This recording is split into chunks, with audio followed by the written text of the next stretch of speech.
গ্যাসীয় উপাদান রয়েছে। আর একটি গুরুত্বপূর্ণ বিষয় হলো এখানে বিগত 375 বছর ধরে বা তারও বেশি সময় ধরে চলা ঝড়, যেটিকে গ্রেট রেড স্পট বলে অভিহিত করা হয়।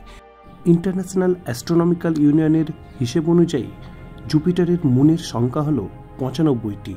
এর মধ্যে 4টি মুনকে গ্যালিলিও মুন বলা হচ্ছে, কারণ এগুলি 1610 সালে ইটালিয়ান অ্যাস্ট্রোনমার গ্যালিলিও গ্যালিলেই আবিষ্কার করেন।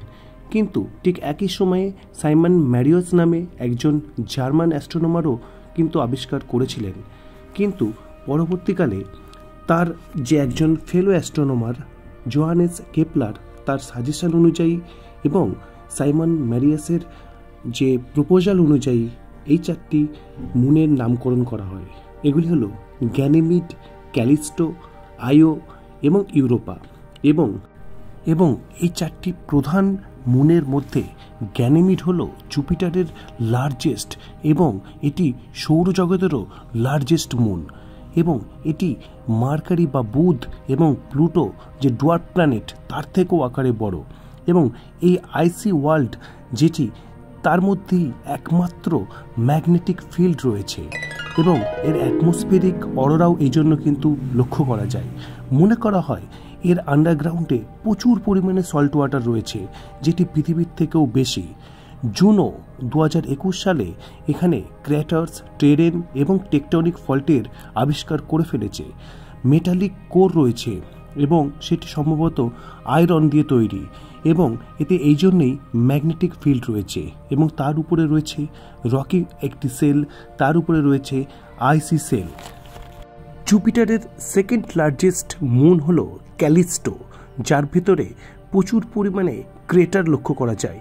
এবং এখানে যে হোয়াইট স্পটগুলো দেখতে পাচ্ছেন এগুলো হলো আইসি, এবং ডার্ক স্পটগুলো সেগুলো হচ্ছে যেখান থেকে আইস চলে গেছে, অর্থাৎ আইস ইরোডেড হয়ে গেছে। এবং এখানেও কিন্তু সল্টি ওশান থাকার কথা বিজ্ঞানীরা মনে করেন, এবং যেখানে জীবনের অস্তিত্বও থাকতে পারে।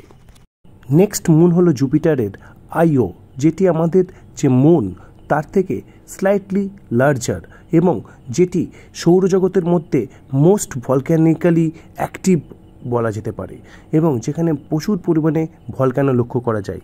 কিছু ভলক্যানো তো পৃথিবী থেকে লার্জ টেলিস্কোপ দিয়েই দেখা যায়, এবং যেখানে মল্টেন সিলিকেটেড লাভা এবং লেক লক্ষ্য করা যায়।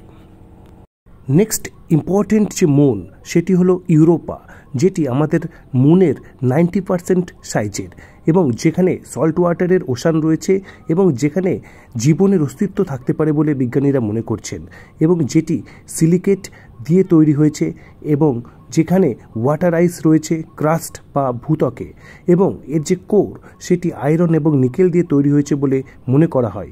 এবং এতে খুব পাতলা অ্যাটমসফিয়ার রয়েছে, যেটাতে মূলত অক্সিজেন রয়েছে, এবং এখানে প্রচুর পরিমাণে ক্র্যাকস এবং স্ট্রিক্স লক্ষ্য করা যায়, কিন্তু ক্রেটার কিন্তু খুব কম পরিমাণে লক্ষ্য করা যায়। এখানে যে সল্ট ওয়াটারের ওশান রয়েছে সেটি পৃথিবীর প্রায় দ্বিগুণ পরিমাণে রয়েছে বলে মনে করা হয়। নাসা ইউরোপা ক্লিপার এই যে অভিযান মহাকাশযান পাঠাবে 2024 সালে, এবং যেটি এর অরবিটে পৌঁছে যাবে 2030 সালে।